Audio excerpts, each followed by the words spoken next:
Շնորհակալություն, սիրելի հայրենակիցներ, Հայաստանում, Արցախում և Սփյուռքում։ Մեզանից յուրաքանչյուրը այս օրերին մեզ ցավ ապրելով, սուգը սգալով պատգամ ունի։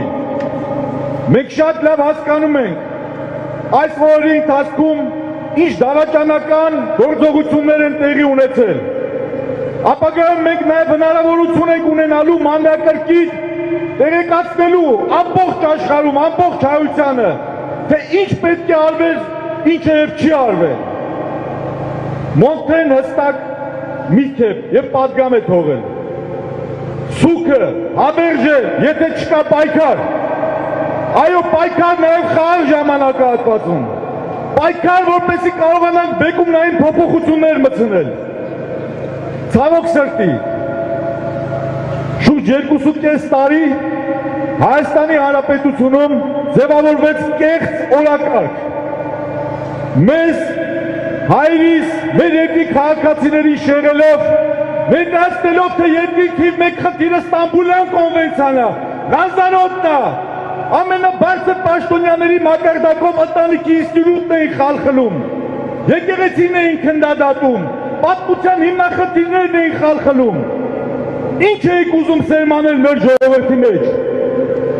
Հայ ազգի իր տեսակով միշտ փորձություններ տեսել է։ Եվ չի եղել այնպիսի փորձություն, որ ի վերջո պատվով չհաղթահարի։ Մեր ժողովուրդը իր տեսակով հաղթող է։ Եվ ուշ թե շուտ մենք ունենալու ենք մեծագույն հաղթանակներ։ Սիրելի հայրենակիցներ, խոսելով հաղթանակից, այսօրվա իշխանությունը, կառավարության ղեկավարը, նախարարները, բարոյական և քաղաքական իրավունք չունեն պաշտոնավարելու։ Պարտված անձը, պարտված պաշտոնյան, ծախողած, բացթողումների մեջ թաղված անձինք իրավունք չունեն պաշտոն զբաղեցնելու և Հայաստանի Հանրապետություն ներկայացնելու։ Հայաստանի Հանրապետությունը երբեք ծնկի չի եկել, ամենաբարդ վիճակներից կարողացել է ելքեր գտնել։ Քաղաքական գործիչների, ձեր ընդդիմախոսների, թիկունքում կանգնած մարդկանց, անձանցին նկատմամբ քրեական գործեր հարուցելով, հետապնդումներ կազմակերպելով, սադրելով, ինչի եք հասնելու, որքան եք պարակնելու, մեր փոքր ժողովուրդը չեք թույլ տալու, պետք է հեռանանք, միավորվելու ենք, մեր միասնական նպատակները ձևակերպելու ենք և հաջողելու ենք։ Թուրքը, թշնամին երբեք այս տարածաշրջանում չի կարողանալու իր նպատակները իրականացնել։ Տարիներ շարունակ մատնանշել ենք, որ մեր հիմնական գործընկերների հետ պետք է ազնիվ և ճիշտ քաղաքականություն վարենք, Ռուսաստանի Դաշնության հետ, տարածաշրջանի պետությունների հետ, աշխարհաքաղաքական կենտրոնների հետ։ Ինչ եք տեսել, ապաշտոր քաղաքականություն, այդ փորձության օրերին, քանի պետություն կանգնեց Հայաստանի Հանրապետության կողմը, որպես եղբայրական պետություն, բոլորի հետ փորձեցեք ճշտանական հարաբերություններ ձևավորել։ Ձեր գնահատականը մեկն է։ Պետք է մեկ օրակարգի շուրջ նստեք առանց ցնցումների, խաղաղ բանակցություններով, անցնցում իշխանությունները հանձնեք։ Եվ մի բան էլ է հստակ, ով էլ որ գա, որ ուժերն էլ որ գան, դուք թողել եք շատ բարդ վիճակ,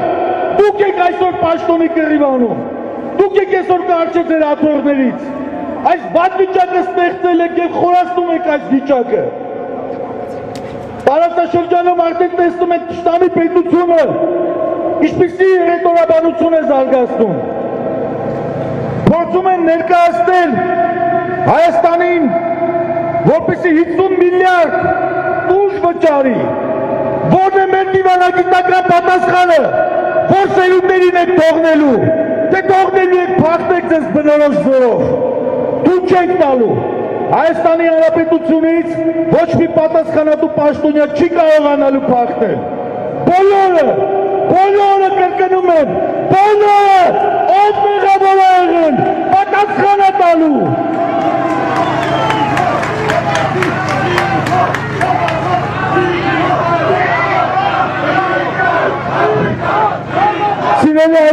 ընկերներ, Մակիավելին մի շատ հետաքրքիր բնութագրումով հանդես է եկել, որը ակտուալ է այսօր։ Ասում է, երբ թագավորի գլխին թագը մեծ է, իր չափով չէ, իր հագով չէ, դա ընկնում է աչքերին և թույլ չի տալիս, որպեսզի նա տեսնի իրականությունը։ Հետո նա ընկնում է բերանին և փակում է, չի թողնում իրականությունը խոսելուց։ Նրանից հետո ընկնում է վզին, պարանոցին, այդ ժամանակ արդեն ժողովուրդն է տեսնում և ժողովուրդն է խոսում և այդ թագը նրան է խեղդում։ Մենք հաջողելու ենք Հայաստանի Հանրապետությունը, Արցախի Հանրապետությունը, աշխարհասփյուր հայությունը հաջողելու է և հեռացնելու է բոլոր դավաճաններին և մենք ունենալու ենք նորանոր հաջողություններ և հաղթանակներ։